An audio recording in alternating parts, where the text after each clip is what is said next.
Hey, good morning, everyone. Dr. Grant Stevens here in beautiful Vancouver, Canada, home of AIS, the Aesthetic Innovation Summit. And we're here today with the Technology of Beauty. We're going to bring you AIS, the Aesthetic Innovation Summit. Come on with me.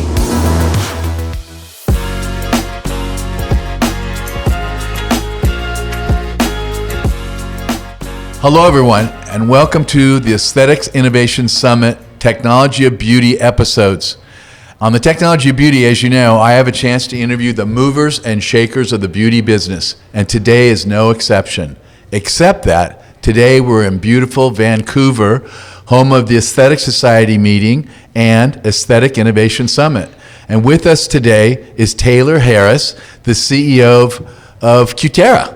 You got it. Thank you very much for joining us. And this is the first time I've had a chance to talk with him and meet him and interview him. And he's going to still come back down to Manhattan Beach, California, and we'll do a full interview with him and find out everything about him.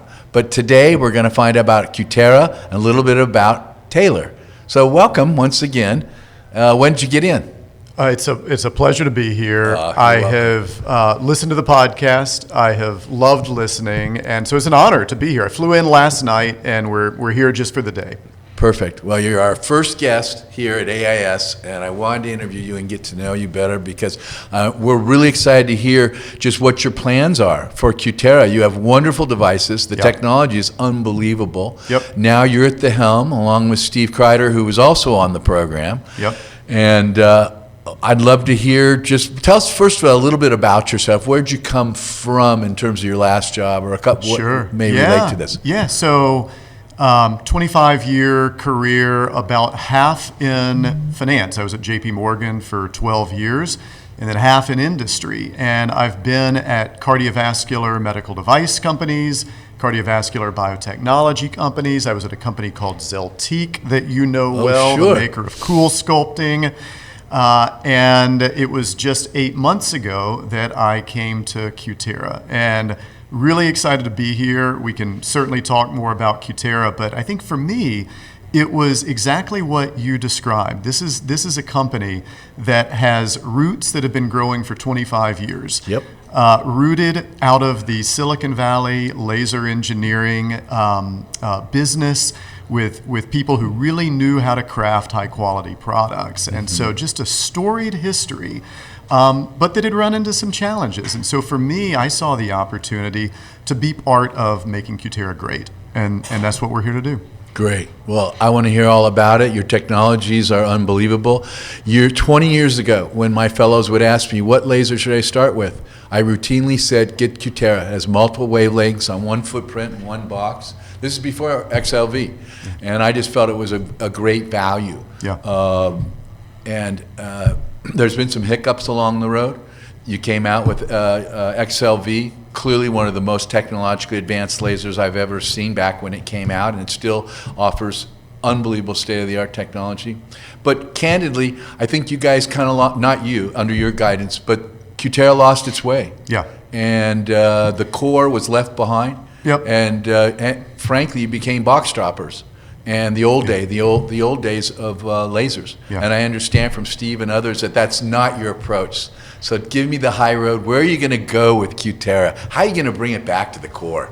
Sure, yeah. Well, I think you're right. The company ran into a number of challenges, and I think about it like the chassis of a car, where you have a great foundation, but it got pointed in the wrong direction, fell into disrepair, and didn't have the right focus and attention. And so that led to a number of operational challenges. It led to us really, I think, dropping our support of the core customer to where it shouldn't be and where it's not going to be anymore. And so we have. That's great. So what we did, we came in, and the first thing you got to do is to say, who are we?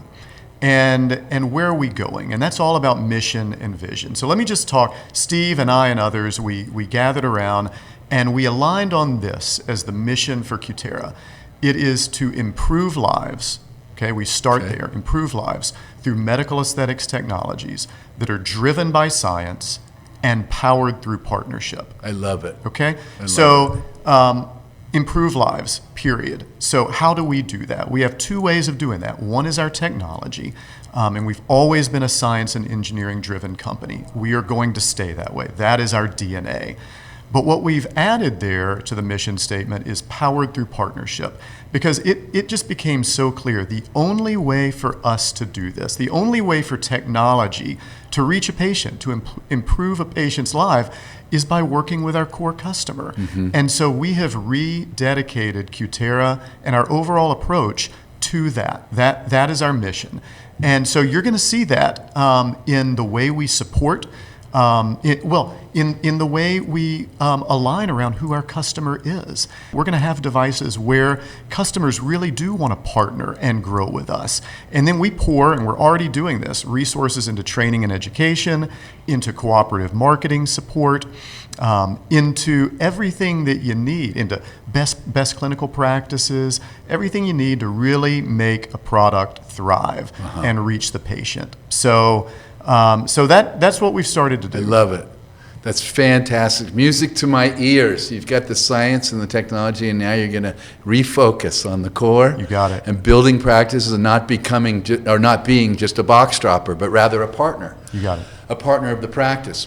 But it also resonated with me because Kia, our incoming president, asked me to come out and become the chair again of industry relations and industry support, which was my role before I became president. And he's asked me to come out of retirement and help with the relations between industry and the Aesthetic Society. So when you say that, I must say I'm going to come back and hit you up as a representative of the Aesthetic Society and partnering with us as a society as you extend it to the individual practices, but also us as a group, as we have opportunities such as Premier Partners and others, and I won't waste your time now, but rest assured I will be knocking on your door. I'll be waiting. Okay, fantastic. And it sounds like you're helping practices too, some practice development and utilization of your technology. Absolutely. I think it's great. Yeah, I think we should talk a little bit about AviClear. Okay. Because this is where this is our most recent innovation that we've brought to the market, and it's in a category that needs partnership. It needs support. Acne.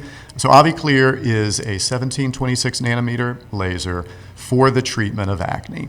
The technology is brilliant. It is elegant. I mean, we've known as a field about this wavelength and the selective targeting of sebum that it provides for a while. But to engineer a technology that can actually meet the promise, so you need you need that wavelength, and you need that wavelength locked. Okay, so you can't have much drift because that peak absorption is relatively narrow. All right, so you got to lock the wavelength.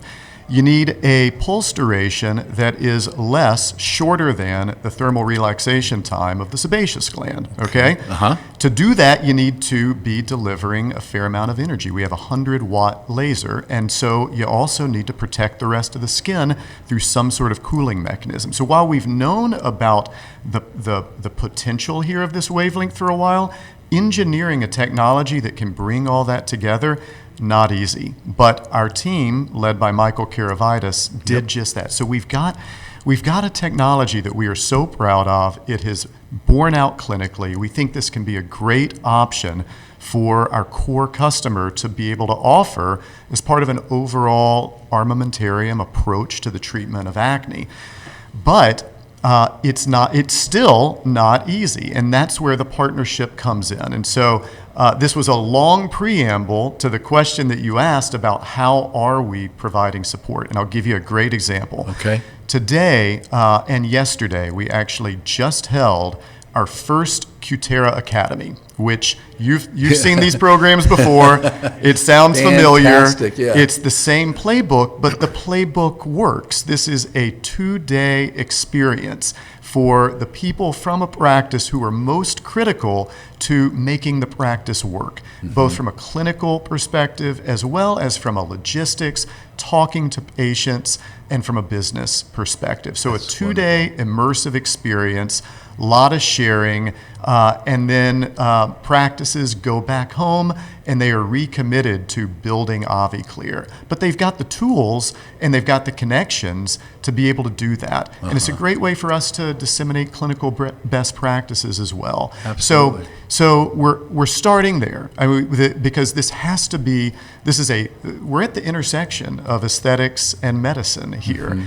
And we can't forget that. And so there has to be a clinical underpinning while at the same time a business that can work for our customers. So we bring all that together, and that's really where we start. But we're starting with AviClear because it's our most recent innovation. But Cutera Academy is a program, it's a format that we're going to be able to extend across the board, because I think a lot of our other technologies could be applicable as well. No question. And we know that academy approach, that Cutera Academy approach, like other academies, is very successful. And it builds relationships and camaraderie across other practices, and all sorts of things happen. That's fantastic. I wasn't aware that we had a Cutera University. We do now. That's wonderful. So AviClear is the main focus right now. That's right. But you're going to extend it to the other product lines. We will over time. And you have a huge library of products. It's unbelievable how many products Cutera has. In fact, arguably too many sometimes to keep straight.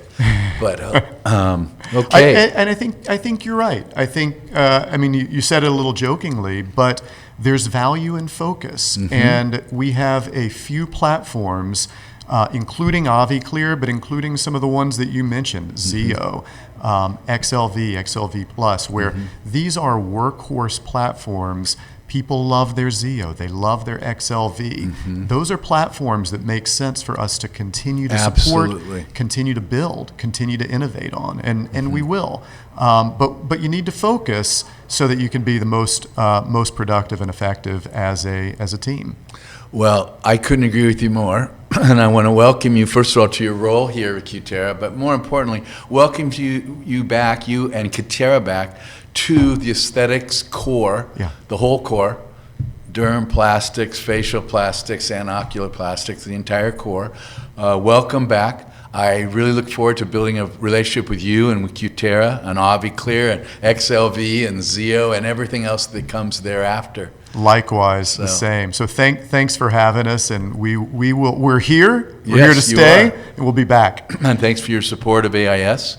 And we look forward to having you at AIS next year also in Austin, and hopefully even a bigger role at the Aesthetics Society, because I will be knocking on your door. Take care. Safe travels. You too. Thanks. Hello, everyone, and welcome back to the Technology of Beauty here at AIS, Aesthetic Innovation Summit. And with me today is Mark Epstein, Dr. Mark Epstein. Welcome, Mark. Thank you so much for having me, Grant. It's my pleasure. I've been wanting to interview for so long, but this doesn't take the place of an in-studio interview in Manhattan Beach, okay? You got to promise me when next time you're in LA, you'll come to the studio. Absolutely. You will not have to ask me twice. Okay, terrific. Well, thank you for joining us here at the break of AIS in Vancouver. Let's see. Let's start with this. Where is your practice? My practice is on Long Island in Suffolk County, a town called Hopog. Okay. And how long have you been in practice? I've been in practice for 30 years, and about 28 of them in private practice. Okay. And before that, the first 2 years, then where were you? I was with University at Stony Brook School of Medicine. I was an assistant professor of plastic surgery, and then after I cut my teeth there at the university, I moved to private practice. I love it. And I understand that you're an engineer, is that correct? Yes, I studied biomedical electrical engineering and computer science at Northwestern. And then I went on to medical school. You're such a slacker. I understand you've also done some inventing in your day. Have you invented some devices? Yes. When I was a resident in plastic surgery, I designed my first instrument called the Epstein carpal tunnel knife guide, and it was just to make the surgeries a little bit safer. And I approached Earl Padgett, who's like the grandfather of plastic surgery instruments, and I said I had an idea. He said, listen, I only take 3% of the ideas. Don't feel bad if I don't take yours. I sent him the drawings. He says, I want to make this. And then while I was in my cosmetic practice, I designed a whole set of instrumentation to make breast augmentation easier and less traumatic, and not only easier on the patient, but easier on my shoulder. And those retractors were very successful. And then I applied the same ideas to abdominoplasty. And again, those retractors also are very, very popular. And what are the retractors called? The breast and abdomens, what are they called? The Epstein plastic surgery breast retractor. I'm sorry, the Epstein breast retractor and the Epstein abdominoplasty retractors. Okay, that makes sense. And who makes them? They're made by ASSI. Okay. And I also have another breast retractor that is made by Black & Black. And that's a device used to make the surgery a little bit easier and quicker after you make the pocket. Yeah, like I said, you're a slacker. I understand you're also an expert on cybersecurity. I wouldn't say I'm an expert. Let's just say I went to the School of Hard Knocks, had a close call, and then I took it upon myself to really research and learn so that it never happens again. Well, clearly that's a big issue, and plastic surgeons are being targeted. Tell us a little bit about the risk we're under as a plastic surgeon, and what do you think mitigates that risk?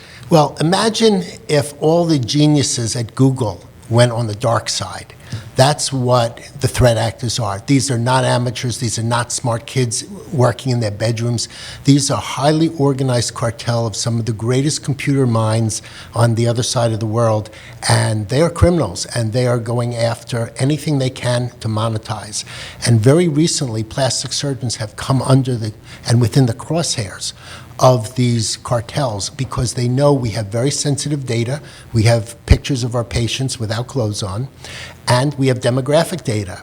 And if they find a way to merge the two, they can not only ransom the individual surgeon, but they can ransom the patients individually to add leverage onto the surgeon, which allows them to ask for even higher ransoms. And this has been happening most commonly in the last year. Last June, there was a very bad attack on a Beverly Hills plastic surgeon where his patient data was exfiltrated, and then they merged the photos of the patients, faces, breasts, name, phone number, email address, date of birth, of 75 patients on a website on the clear web, not the dark web, so everyone could access it, plus some of the surgeon's own personal information, and it became an absolute disaster, and several surgeons since then have been attacked. So plastic surgeons need to know that they're at risk.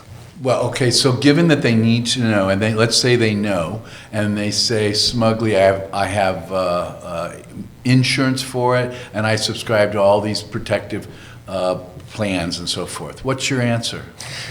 They're very much in the dark.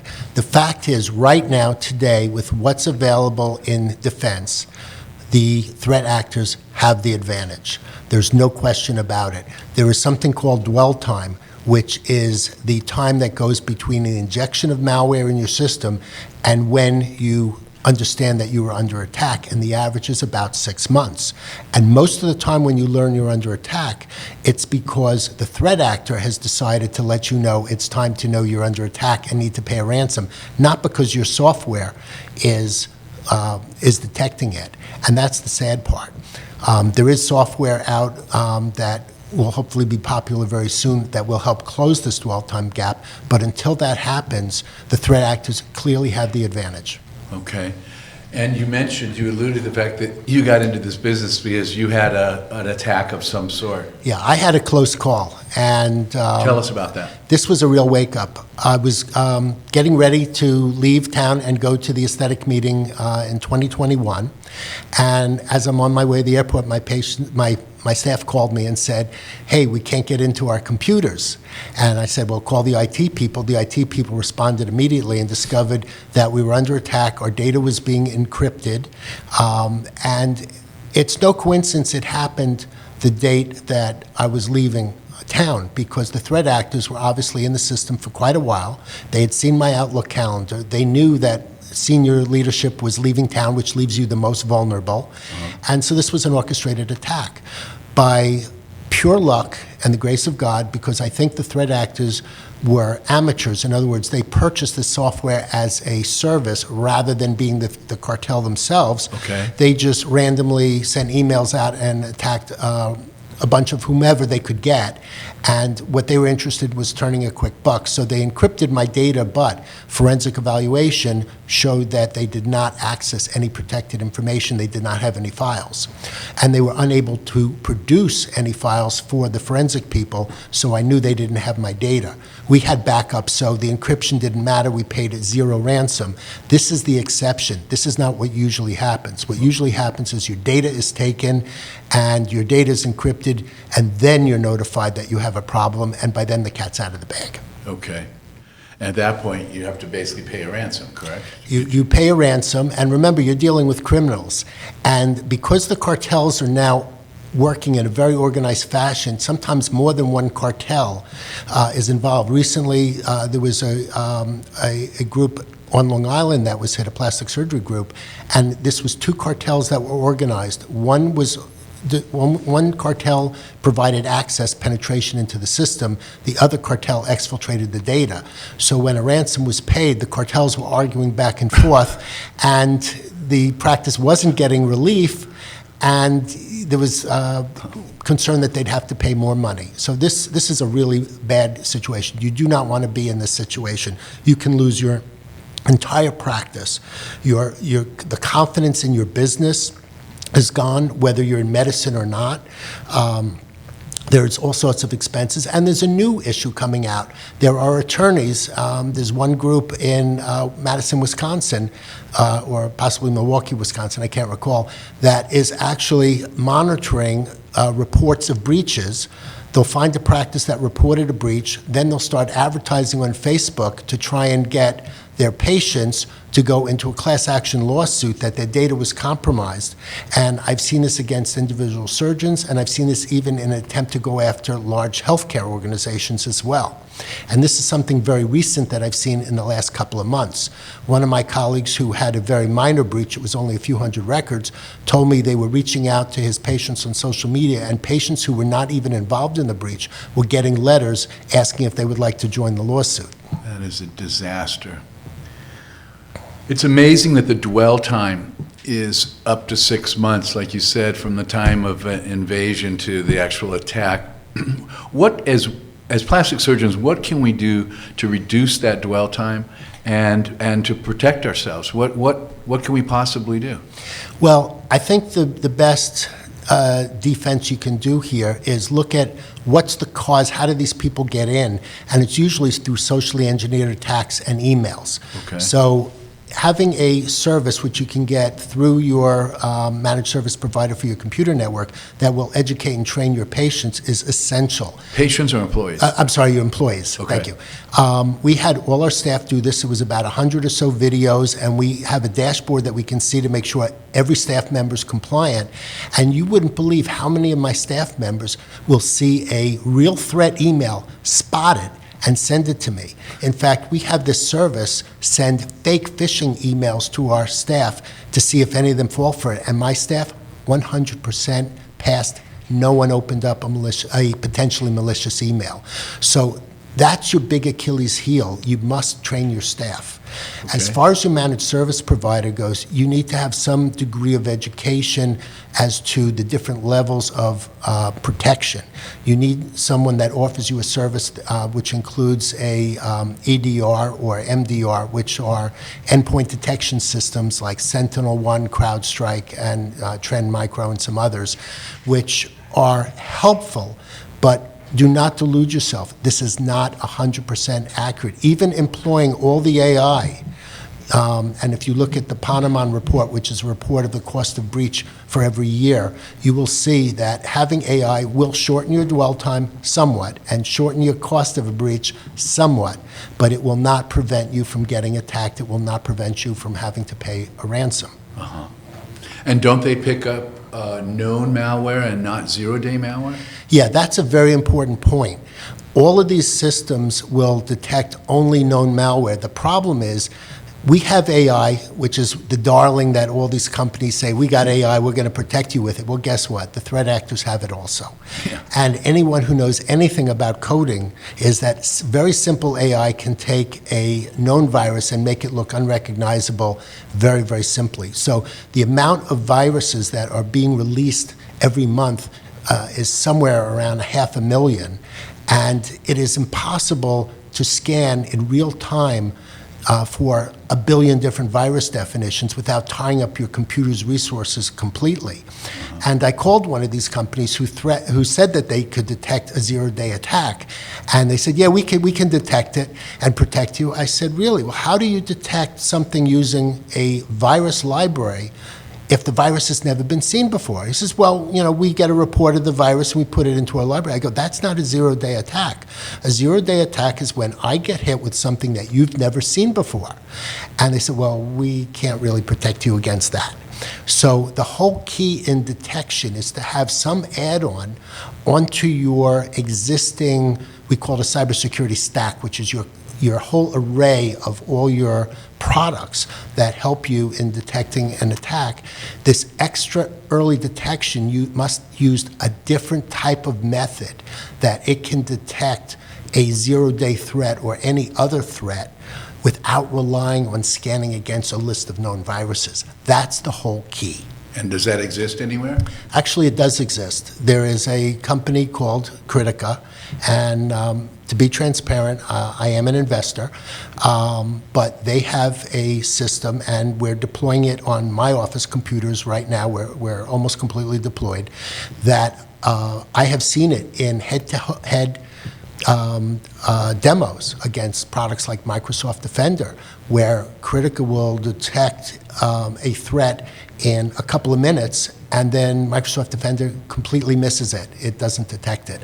And that's kind of scary. Very because scary. That's one of the best systems out there. And Microsoft was attacked successfuly. Yeah, well, there's a reason, because they use a Microsoft Defender But and that's not my Cutera. point. I heard it's as low as 30% that they detect. Yeah.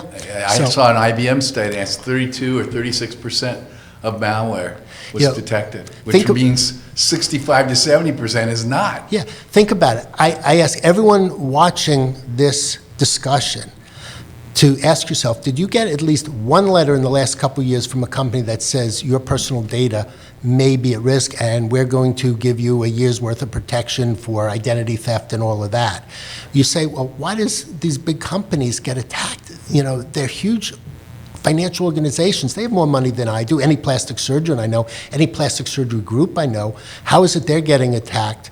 Well, if they're getting attacked and they have the best, then that's a wake-up call for the rest of us. Absolutely. Well, listen, we could talk forever. We need to get back into the Aesthetic Innovation Summit. It's been an absolute delight, Dr. Epstein, to get to know you better and your expertise. Well, thank you, and Dr. look forward Stevens. to having you in our Manhattan Beach studio. So, safe travels. Thank you. Hello, everyone, and welcome back to the Technology of Beauty here in beautiful Vancouver, home of AIS, the Aesthetic Innovation Summit. With us this afternoon is Laura Ellis. That's Dr. Laura Ellis. Welcome. This is her first AIS that she's ever been to, and I certainly love seeing you. I loved your talk. What are your impressions so far of the meeting? Oh my goodness, thank you so much for inviting me. This is fabulous. You've never been to one of these. I've never been to one of these. And the innovation is fascinating because I don't get to see a lot of it on a regular basis at the meetings I go to. They aren't geared toward aesthetics nearly as much as this, so thank you. You're welcome. Well, maybe your first, it won't be your last, and I can't wait to have you in our big studio in Manhattan Beach. But for now, I'd like everyone to get to know you a little bit, at least, and let us know a little bit about your technology. You are a medical doctor, and I did meet you, full disclosure, a couple months ago with Dave Heagy there in Manhattan Beach. And you formed a company. Tell us about the name of your company and what your products are. And so Right, forth. yeah. So the company is new, only 3 months old. The name is LevEllis. Ellis is my last name, and my other partner in it, his last name is Lev. And so LevEllis. Our technology is not new, but it is, I'll call it novel and innovative as far as bringing it out. It's been it's been studied and investigated for many years. It's a stem cell therapy group. So we work closely with iVita Biomedical, which is it's a biotech firm that works with patients who have retinal disease and spinal cord disease, or spinal cord injury rather, and also certain cancers. So they have a set of incredibly young stem cells that are registered with the NIH. Okay. And when they differentiate these stem cells into skin progenitor cells, am I getting too technical? No, not at all. Okay, good. Not at all. Keep going. Okay, and those skin progenitor cells are used for the cure for melanoma, late-stage melanoma. It's fascinating how they do this. It's almost like an immunization. Anyway, when they harvest the cells, the nutrient media that's left behind contains 660 fully characterized and biologically active growth factors for growing young skin and hair. So, or repairing damaged skin or aging skin.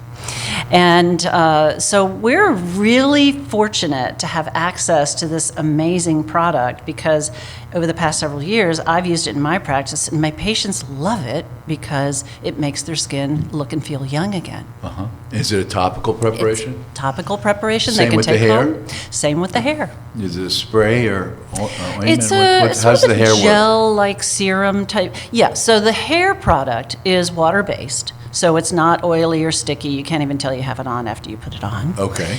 And so it is topical, and the active ingredients in it are the molecular size is small enough that we don't need a driver. It just goes into the skin without any kind of assistance. And is it targeting the follicle? Is that the point? Well, yeah. So one of the most fascinating parts about this is that the harvesting process to collect the cells has to keep the cells intact and alive. And so we don't use solvents or detergents to do it. There's a special proprietary method that over hundreds of patents that iVita has developed over the years to harvest these cells, keeps the lipid-bound or the lipid membrane factors that are essential for stimulating the stem cells in the hair follicle intact. So they're active. They're not denatured, they're not destroyed, they're not damaged. So they're active. Sonic Hedgehog, Went, Noggin, SOX9, all the different factors that are needed for stimulating the bulb of the stem cells in the bulb of the hair follicle. And we've never seen hair growth with any other product or method like we have with this because of those factors. That's fantastic. It is. And you say you just formed the company 3 months ago, so you're just starting your commercial soiree, your infant on commercial, huh? Yes. Do you have a distributor or do you have sales staff or what's that look? How does someone get a hold of your product? Okay, so how do they get a hold of it? Well, we haven't manufactured it yet, but we're going to manufacture some by the end of 2024 and go into a full commercial release by early 2025. Well, wait a minute. If you haven't manufactured it, how do we know it works? Well, You must have manufactured some of it. Well, it used to be manufactured. In fact, I learned about it in this formulation that we have now 7 years ago. Okay. And brought it into my practice, and nearly every patient I had was on it because it worked and they stayed on it. So iVita Biomedical was actually manufacturing and distributing it at that time, and they decided 2 years ago that this really wasn't in their wheelhouse. They're a cancer company. They treat spinal cord injuries. This aesthetics isn't their thing. Okay. So they decided to let that go and focus on their other innovations, and that's when I said, okay, I want it. And I'd been working with the principal of that company for several years prior to that, learning about the product and helping to promote the product because it works so well.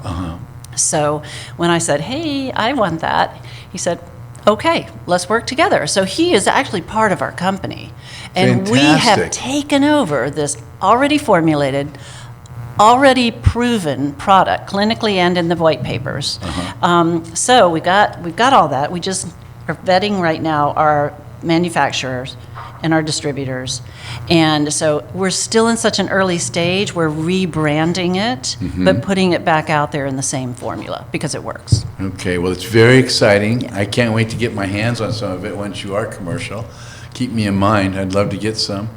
And I can't wait to have you in Manhattan Beach in our big studio and hear about everything from the beginning all the way to the present. Well, thank you very much. And then go back in there and join AIS. Okay, I Okay, look the break's forward just to it. about over. Thanks. See you later. All right. And don't don't leave before the cocktail hour. Oh, no way. Okay, cool. Take care, Laura. Thank you. Hi, everybody, and welcome back to the Technology of Beauty, where I have the opportunity to interview the movers and shakers of the beauty business. And today is no exception, except that we're in beautiful Vancouver, Canada, home of AIS, the Aesthetic Innovation Summit. This is our fifth year here at AIS, and I have the opportunity to interview attendees here. And right now, with us in our studio here is Murray Jensen. Hi, Murray. Hi. Thanks for joining us. Thanks for having me. Is this your first AIS? This is my first AIS, and I'm happy that it's in Canada, my first attendance. I bet. So what brings you here? Well, we're a full-service CRO specialized in medical aesthetics. Stop. What's a CRO? Clinical research organization. So for startups and even well-established companies that don't have their own clinical research units, we provide that service to them. Why would somebody want that? Well, if you have data that's going to be scrutinized by the FDA, if you're going for registration, that data has to be valid and qualified, and the FDA is going to be auditing. So you need to work with an organization who has well-established SOPs, standard operating procedures, and who understands FDA regulations. Okay, that makes sense. And how long have you been in practice? We've been in business now for over 20 years. Wow. Yeah. Are you the founder of the company? I am one of the founders of the company. Prior to being at Ethica CRO, I was in pharmaceuticals and biotech research. And then we decided that we'd start up a CRO with some partners. Okay. And so you're based in Canada? We're based in Montreal. Montreal, okay. And but you cover all of Canada, and you say the FDA, so you must, what percentage of your business is U.S.? Probably 98%. Whoa, yes. So you're in Canada, in Montreal, but 98% of your business is in the States. Yes, and our client base is primarily American and European, and some Asian companies. And for the European and Asian companies, they come to us as a portal to get into the U.S. market and to handle their regulation research. But we also have quite a few U.S.-based clients, and they contract to us to manage their U.S.-based studies with U.S.-based investigators. So we're a truly international company. Sounds like it. Yeah. And what percentage of your business is in the aesthetic space? Right now, probably around 80%, and the rest is in medical dermatology. We were a dermatology-focused CRO for the last quite a few years, but we've really accumulated a client base in aesthetics. So we've decided to make that our main pursuit. We don't chase medical dermatology studies, we take them as they come, but we're really trying to build our focus in medical aesthetics with neuromodulators, dermal fillers, and we're excited about the potential of exosomes. Okay, that sounds good.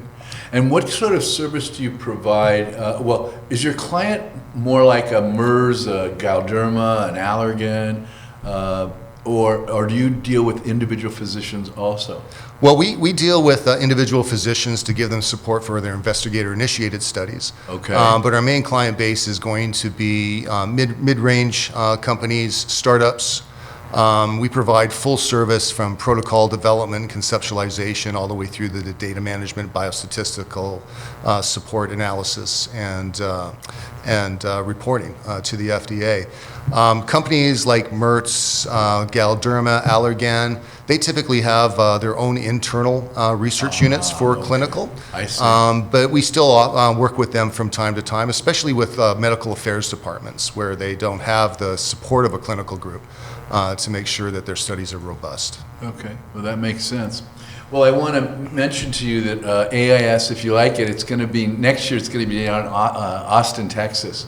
So you'll have to leave your home country, but I don't mind Austin. It's going to be great. Austin's a fun town. It's going to be in March, and we'll have AIS preceding the Aesthetic Society meeting. That's how this works. Okay. Wednesday is always AIS, and Thursday starts Hot Topics for the Aesthetic Society, and then the whole Aesthetic Society show, which we know as the Aesthetic Show, starts thereafter. So. Well, we'll definitely be there. I love this meeting because you see the new technology that's coming, and a lot of times that new technology ends up in our hands to help develop it. So. Yeah, that's exactly right. And this is non-CME, so people can take the gloves off, if you will, and share share technologies that aren't yet officially approved yet, as you know, as Exactly. you heard today. One I was speaking about earlier today. We still don't have FDA approval yet. Yes. But we can still talk about it now as we're going. So Absolutely. Well, wonderful. Thank you very much for joining us. Well, thanks for having me. My pleasure. Take care. Great meeting. Hello, everyone, and welcome back to the Technology of Beauty here in beautiful Vancouver, Canada, home of AIS, the Aesthetic Innovation Summit. Today, I have a chance to interview Mark Kavulich, who is here at AIS. Hey, Mark. Hi, Grant. How are you? I'm doing great. Thanks for taking the time out. Thank you for having me. You've been here all day. I have. What's your impression so far? This is a fantastic conference. It's my third year coming, and with each year, I really enjoy it. It really emphasizes the business impact of what's happening in the aesthetic space and innovations, new companies, investors, good companies, contacts, sponsors across the space. It's a really good use of time. That's great. I'm glad you feel that way. This is our 5th year, as you know, and it's your 3rd year. Well, that's great. Next year is going to be in Austin, Texas, and it's going to be earlier. It's going to be actually March 19th in Austin, so I hope you make time for that. Mark the calendar now. I'll be sure to remind you. So you've heard about a number of technologies today, and goods and services. Anything come top of mind? I don't mean to put you on the spot. If there's anything that jumped out at you? For us, we're really focused on stories that hold up to long-term growth potential here. Uh-huh. And I think a lot of the innovations, particularly around regenerative medicine, are super exciting in the midterm to long-term view, 5 to 10 years out. There's a lot of innovation going on in that space. You certainly spotlighted a bunch of companies, but they're really exciting trends and areas that we should be spending time in. I would agree. It's very exciting times. Yep, absolutely. For sure. Absolutely. What do you think the role of home-based systems are? And we heard about TrueFacial. Do you have any impressions about the role of home-based care? We know about Clarisonics and other things that people take home, and people floss their teeth and obviously brush their teeth and all. I was intrigued personally by TrueFacial. Did you happen to see that presentation? I didn't. Okay. I didn't. But bigger picture, I think there has to be a comfortable symbiosis between the practitioners and consumers at the end of the day, and practices need consumers to come in. So some of these treatments at home can be complementary, but they have to go to market the right way. Yeah, that's right. There's You don't certainly want a to be home in the marketplace competition. for them. Innovative technologies and services across the space, but everybody has to play nice in the sandbox, if you will. Oh, for sure, for sure. Are you primarily in the aesthetic space? No, we're not. I work for a group called Athyrium Capital. We're a healthcare-focused investment firm. We started 2008, 2009. About half of our business is life sciences investing, and the other half of our business is healthcare services. Okay. Aesthetics and more consumer health oriented products are part of what we do. We have spent time on the life sciences side and have looked at a number of products from pharmaceuticals to devices to more of the cap equipment stories. Some of the companies that were here today or the likes of them. Mm-hmm. Really, our DNA is within life sciences and pharmaceuticals, so we spend a lot of time in that area. Okay. The other half of our business is on healthcare services, anything around the delivery of care, and we tend to be very thematic in that. Consumer health and provider-based services. There's a nice overlap here with all the trends around consumerization of healthcare and cash pay healthcare services. So we like that. Yeah. We like those trends. We like those spaces. We've backed a few players in the space. That's great. Well, it's great having you here. I look forward to seeing you again. I appreciate you taking the time, Grant. Thank you. Absolutely, and I hope you come down and see us in our Manhattan Beach office sometime. We certainly will. Great seeing you, Mark. Thank you. Hello, everyone, and welcome back to the Technology of Beauty. Here we are in Vancouver, Canada. We've just completed the AIS, the Aesthetic Innovation Summit.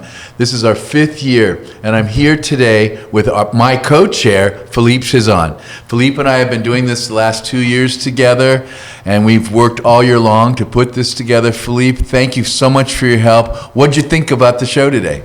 I loved the show. I mean, it took us about 9 months to put it together. We had some amazing speakers, panels, different subjects, different technology.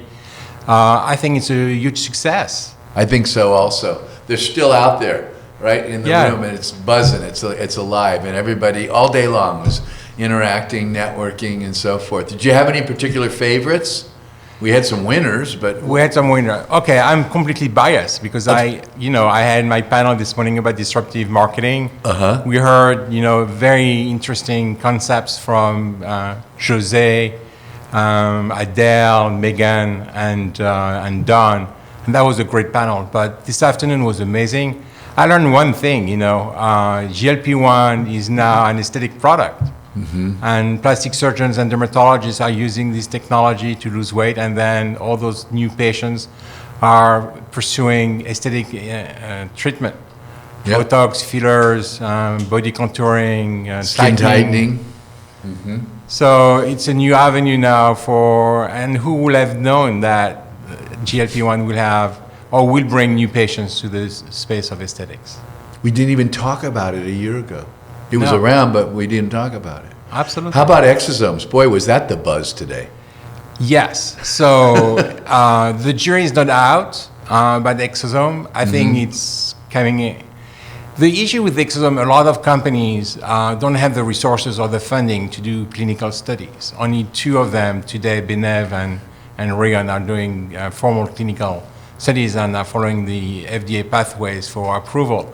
All the others are selling their products as a cosmetic. So until we have more data, and I think those products have a huge potential, but we need more clinical studies to assess the clinical efficacy, the type of indications, but sky's the limit for those products. Absolutely.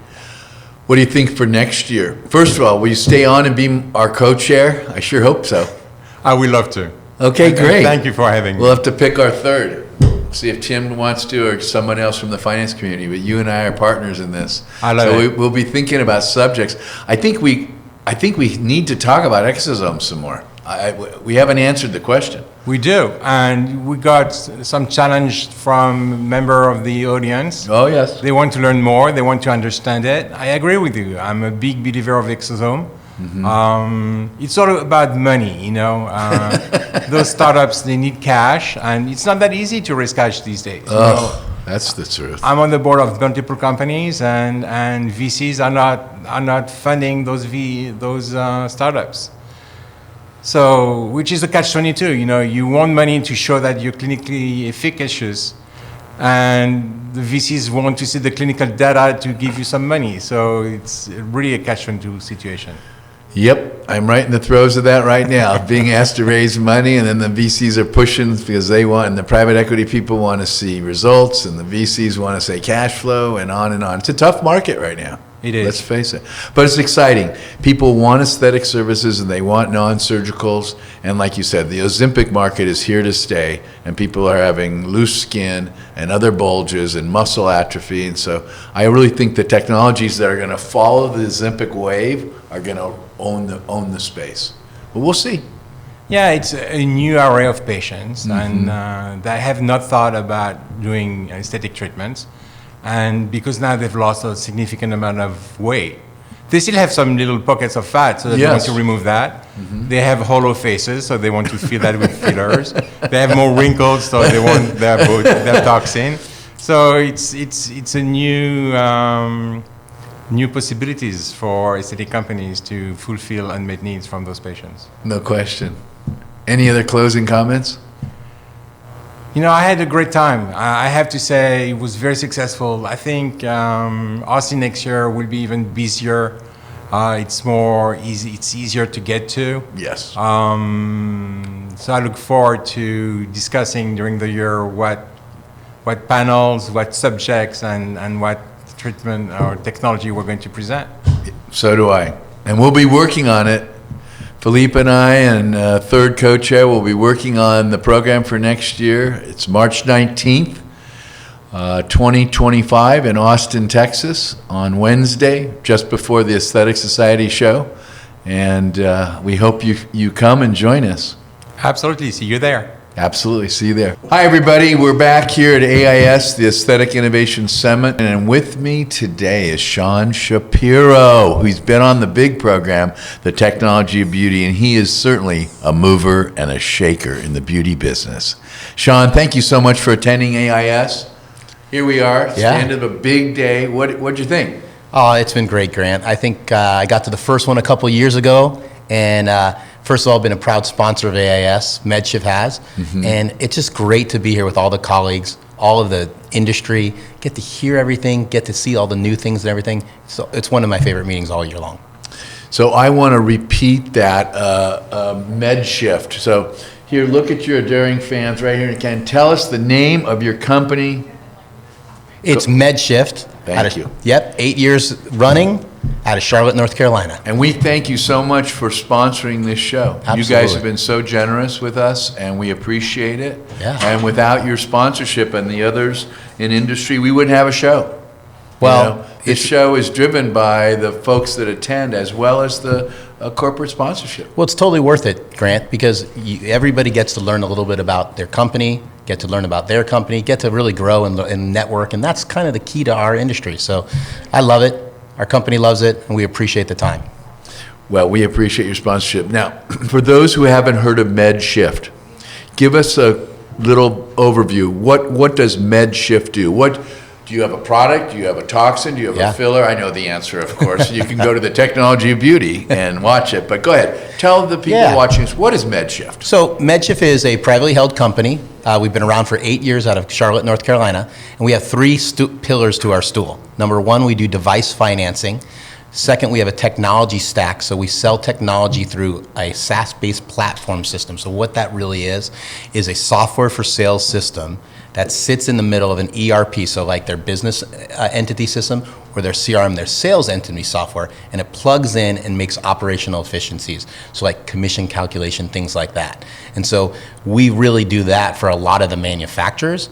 We also have, remember cool sculpting, the smart cool sculpting and all the networking and the real-time thing, as you know, we do that as well. So it's called IoT, Internet of Things. We offer products for that as well. And finally, we have an all-inclusive aesthetic store or marketplace.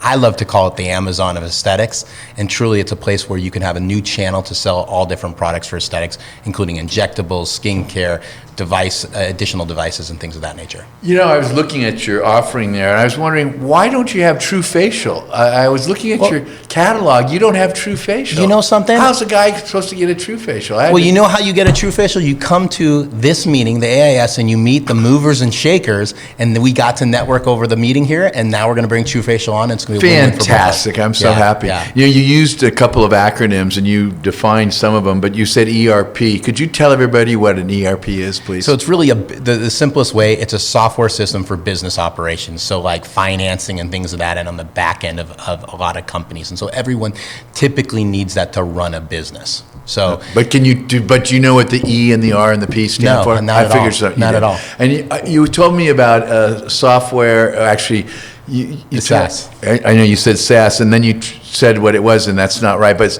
do you know what SaaS really is? I do. Okay, tell me what SaaS is. So SaaS is a software of things. So it's a software as a service. Software as a service. There it is. There it is, Grant. Hey, listen, you can't make fun of the dyslexics. You know, it's like making fun of America. It's like making fun of America. You can tell Sean and I have been friends for many years. He's out on parole now, so it's really great. It's amazing I can get in the country. I spoke to your officer. It was really great. It was amazing you get into Can we not do this in Canada anymore, please? It was tough getting you into Canada. Tough. Across the border was tough. Usually I'm okay in the U.S. Okay. Usually. Depends on what city.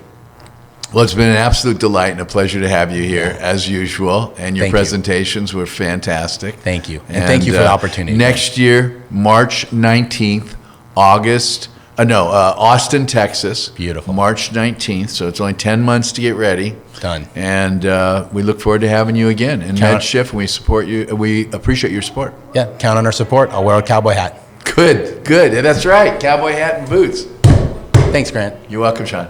So here we are in beautiful Vancouver, Canada, home of the Aesthetic Innovation Summit. We've just wrapped it, and we're here at the Technology of Beauty, where I have the opportunity to interview the movers and shakers of the beauty business. And I was able to wrangle my dear buddy Dave Heagy to come here to help us kind of put the wrap on this show. Welcome, Dave. Well, thanks for having me, Grant. It's been a long time coming. Absolutely, no kidding. So we'll be together in the main studio in Manhattan Beach. Yes. Here we are at the AIS studio. Yeah. Tell me, what were your impressions of the show?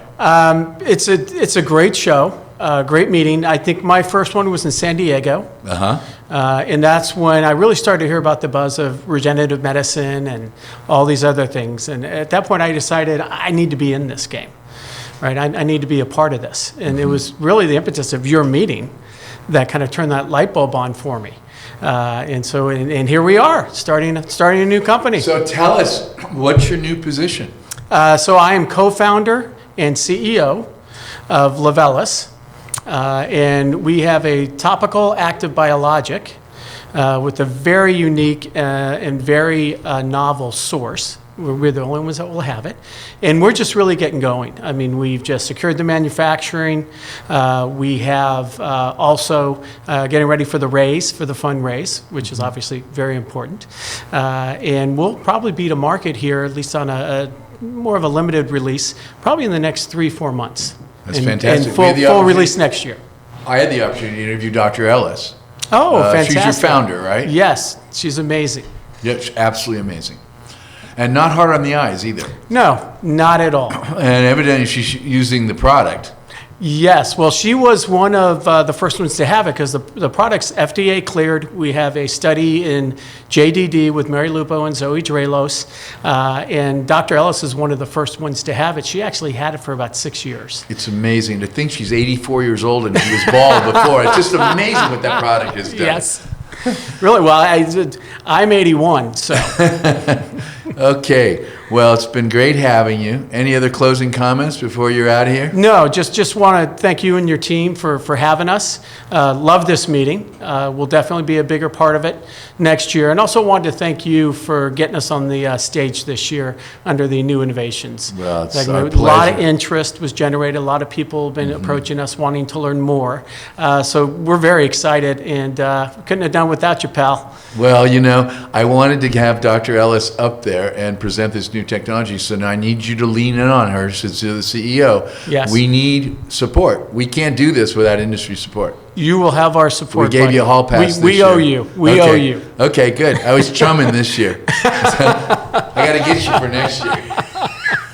Good seeing you, Dave. Thanks so I'll much, see you Grant. back in the hood in the South Bay. Yeah, let's go to the kettle again. Okay, there you go. Thank you, Dave. All right. Hi, everybody, and welcome back to the Technology of Beauty. And here we are in beautiful Vancouver, Canada, home of the Aesthetic Innovation Summit. We just have a wrap, and I was able to wrangle Johnny Franco, Dr. Johnny Franco, to be here to help us close out this wonderful day. Welcome, Doctor. I appreciate it. I've loved it. My first time at AIS, but you guys are coming to my home, Austin, Texas, next year, so super excited and can't wait to be a part of it again next year. Well, we can't wait to come to Austin next March 19th, 2025 for AIS.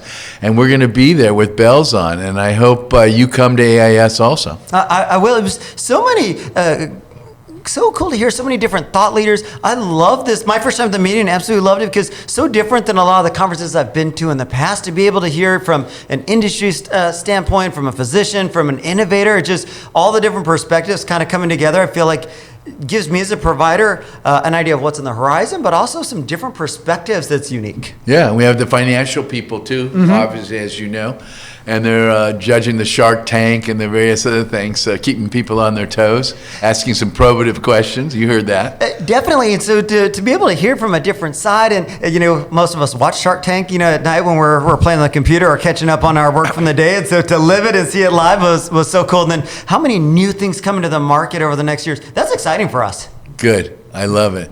Hey, you're a legend when it comes to so many things, Johnny, seriously. But without a doubt, when it comes to Ozempic and body and pharmacologic weight loss and stuff, and you heard, that was the buzz of the show. Thoughts?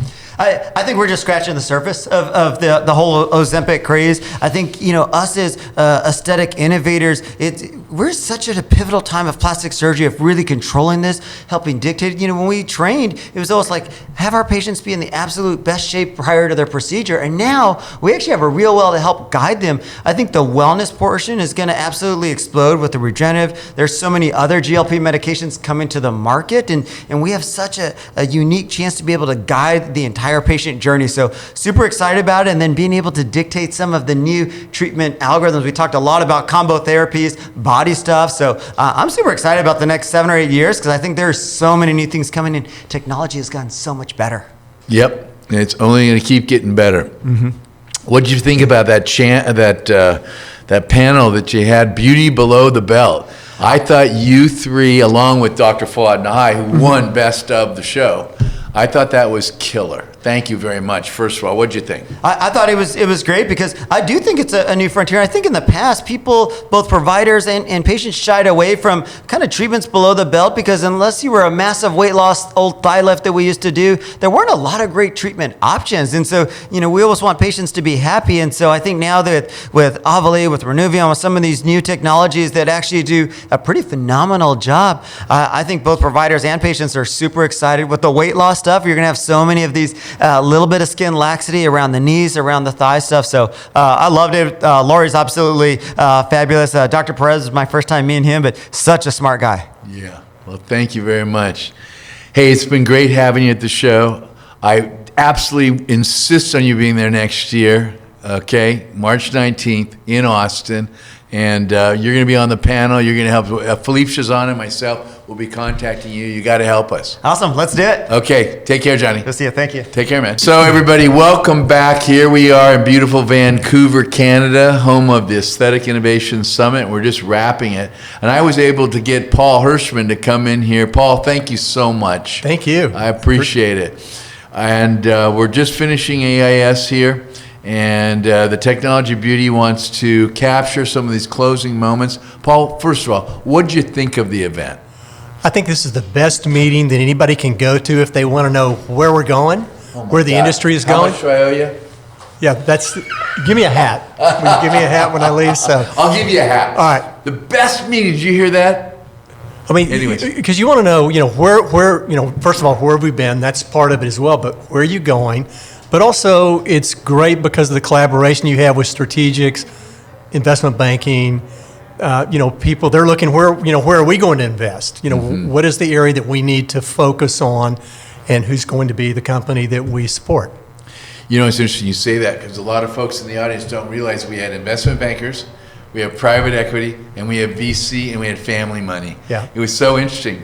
People don't understand that this is 35 to 40% finance. Yeah. And about 40% industry, and the rest are clinicians. Right, it's great. And I had so many people coming up, like you said, some VCs and private equity, and they're like, they're interested in this and this and this. That's the cool thing about this, I think. Yeah, I do too. And you now are heading up, what's your latest company? The company's called GetHairMD, and so we've made an acquisition. We have a laser that's Class 2 device that stops hair loss, regrows hair, that we bought because they treated about 100,000 patients, and we knew that the technology worked. And then with my good friend Barry DiBernardo, he has gone through and looked at products that are available in the market that he says he would stand up in front of his peers and present the data and know that those products are effective. So you acquired that laser? We did. You Yes. own it outright? We own it. That's yeah. news to me. Yeah. Yeah, and when you're building value, it's super important. If you look at I love it. margin, et cetera, it's a little bit like the play that we did with Thermi, being the manufacturer of a core device. So we're Okay, he just said the play he did with Thermi. I'd be remiss if I didn't allow him to expand on that a little bit. Paul, tell everyone about your, quote, play at Thermi. Well, so, we took a very old Smith & Nephew device that had been used in pain management, a lot of scientific data on it, a lot of studies, et cetera. And, we just wondered why in plastic surgery, dermatology, et cetera, that, with all the data, people weren't focusing on the science of heat, because it's very well understood. And we had a device that could control, very carefully the temperature and the time. And we just thought it made sense. We had the ugliest device in the industry, but we brought it in, and we were funded by physicians 100%. And they all made 2 to 10 times their money, so it was a really, really great run. But you know what? We look back, that technology was third generation in pain management, but new to applications in plastic surgery. So here you are, coming out of retirement, or some version of it. Yes. And you've got this new mousetrap. Yeah, but and you have a new laser with it, too, laser, which I didn't understand. I knew you had the light sources and so Right. forth, and you had the clinics. Well, a couple things are coming to my head. So first of all, next year we want you on panel. Thank you. In Austin, for sure. We've got to have you on panel. Oh, by the way, when you come, we're building a glamping ranch and event center in Austin, so we got to talk about hosting Why something. not? It is like really cool. I have to show you pictures. I can't wait. I can't wait. Everyone's going to have to wear their hats and their boots to Absolutely. get into AIS, Of course. I think. Good. Okay. So tell us some more about what your plan is. Are you still going to segment the country off into your Get Hair areas? I know you have the laser, you just said, but do you still have the geographical centers you were talking about? So before? we partner with physicians. So we're a manufacturer, we're a distributor, and we are a licensor of protected territories. Look, I've been in this industry for 30 years. I know you have. You and I have been at this for a while. I'm probably older than you, I'm suspecting. But I don't know how many conversations I've had with physicians, and they were upset that they stepped up and they purchased the technology, and then we circled around behind them, and we gave that same technology to their 25 closest competitors, and always in that bunch is someone that their business model is price. Mm-hmm. And they advertise price, and then the next thing you know, now if you put the price out, you can find it all the time, and it just really destroyed the ROI for physicians. And my motivation, Grant, before I go and leave this industry, is to introduce a business model that by protecting physicians with these territories, when we build value, we're going to build great value, but they're going to build value because they control that real estate. And as we build that brand, that is something that, and we're going to continue to, raise the price and provide more value, and they own that. And so we're hoping that as we build this brand and create our value, they can do the same, and they differentiate their practice. If you want to sell your practice, you have EBITDA and revenues, et cetera, but how are you different? This gives them an asset like nothing they've ever had. I love it, Paul. This is great. Thank you. And way overdue. Thank you. Great. You're always ahead of the curve, Paul. Well, I have some good ideas, and half of them are good. But we'll see how this turns out. And I love your hair color. Well, you had normally dark hair, but God, your hair looks so terrific. Well, thank you. And I appreciate you referring me to your stylist because she is the best really I could do. doing a fine job for me too. I want to thank Paul Herchman for joining us and helping us close this beautiful show, AIS. Thank you, Paul. Great show. Thank you. Yeah. See you next year. You betcha, buddy. I appreciate it. Bye. Well, here we are. We finished another session of AIS, the Aesthetic Innovation Summit, and I am so blessed to have Tim Lugo, my co-chair, here with me tonight, as we do this wrap. It's your first year being a co-chair. It was, you made it look easy. You made it look very easy. You helped me along the way.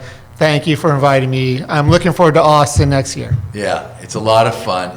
It is pretty easy, although, as Philippe Schaison said earlier, we work all year long to put this together and to bring the right speakers here. And you may think I make it look easy, but it's you and Philippe and Craig and Maureen and all the other people that contribute that makes this show so dynamic. And I can still hear them out there right now. Yeah, exactly. It's the cocktail hour is buzzing still. And it was fantastic. Thank you for inviting me. And Philippe was great to work along, and the conference organizers. And you do put a lot into the conference. When we started, you said, Tim, it's going to be easy. I'll make you look great. And you did. Thank you so much. But you also put a lot of work into it. So I definitely appreciate how much effort goes into throwing such a high-class conference. Well, it's our pleasure, and I appreciate all the help you've put into this. And you know what? We get out of it what we put into it. And I got to tell you, this conference is so dynamic, and people who are strangers have walked up to me and thanked me today. And I think we've all learned something. Actually, we've learned a lot of things. And as we plan for next year's conference on March 19th, the next month or so, we'll take some time off, and then let's think about what do we put on. There's so many hot subjects, hot topics. For you today, what was the hottest thing that hit you? I love just the companies maybe I didn't know about. You stepped into our Shark Tank panel and stepped up for one of the companies that you knew well.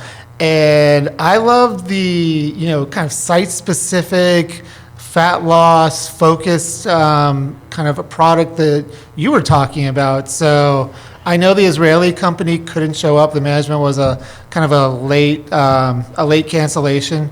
So I really appreciated that you came and represented. Was it Olvera? Yeah, Olvera. Olvera in the Shark Tank panel, which, and by the way, for those listening, Orchid did end up winning our Shark Tank, discussion. But I know Olvera was very compelling, and I think it's an interesting company. Well, thank you very much, and hopefully you'll hear more about it in the months to come, even long before next year. It is very unique. It's not high-focused, high-intensity focused ultrasound, but rather a different approach to non-surgical skin tightening and weight loss, body contouring. It's really exciting. Exosomes. Exosomes, yeah. How much stuff did we hear about exosome?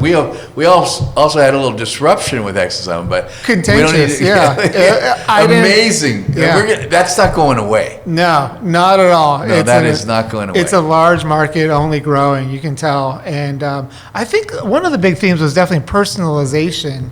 The GLP-1s have kind of come into the aesthetic space, made a massive impact. But now everybody seems to be saying there is room for improvements on areas of the body that, still, you can't just you just can't have massive weight loss across your whole body so quickly without still needing some fine tuning afterwards. So I think that was an interesting kind of takeaway, where a lot of discussion about personalization of goals and where areas maybe, what areas you still want to improve upon and where can we target. That was something I didn't really appreciate until today. So yeah. That became very apparent today, didn't it? Definitely. And then I know for next year, some of the panelists wanted to discuss, social media's continued impact on the field in general. And, and then where do we kind of take that personalization for areas like, sculpting or weight loss, and, what is the, what's that next level of impact after the GLP-1s? I thought that was definitely something that I walked away from the conference thinking, in my mind, coming from the investment community, where are those next companies that are going to be impacted by by what's a very large wave in the industry, clearly. There's other areas, like lasers, which I didn't really know much about because I'm more of a drug biotech person. Right. And lasers, we kind of silo those into medical devices, but still so much room for innovation there, so much room for, kind of best-in-class products, especially around different skin pigmentations and maybe tattoo removal. These other areas which I didn't really think about until today. So. Well, and it's energy-based technology, so it's laser and other energy-based, be it ultrasound, be it radio frequency, other forms of thermal energy. It could be cryolipolysis. It could be, as you mentioned, laser. These capital-based items, I know that's not where you naturally gravitate, being more in pharma and so forth. But as you saw today, there are a number of technologies which can help and augment and these patients who have already enjoyed the benefits, let's say from the Ozempic or whatever it is. So it's a combined therapeutic approach. It's not a one-stop shopping at all. Exactly. And then maybe how practice dynamics are changing as well. I saw, really interesting panel on private equity's impact and kind of how, there's a lot of rolling up occurring in this space, with interest rates probably declining again. Let's. I sure hope so. Maybe in the back From end your of the lips year. to God's ears. Exactly. Win. So, hopefully by year end, if not 2025. So, over maybe by next AIS, we see a continuation of kind of consolidation in the industry. So I sure hope so. Yeah. On the interest rate. Yeah. Well, I want to thank you very much for coming here tonight, and also very much for working with us for the last 10, 12 months, putting this show together. We appreciate it. I know it's a little more than I pre-billed it, but I hope you got more out of it than you put into it. I hope you'll join us again next year. Definitely. It was fantastic. I'll definitely be there in Austin. I'm looking forward to Fantastic. having some I'm going to hold barbecue. you to it. All right. Great. Okay, bro. Thank you, Greg.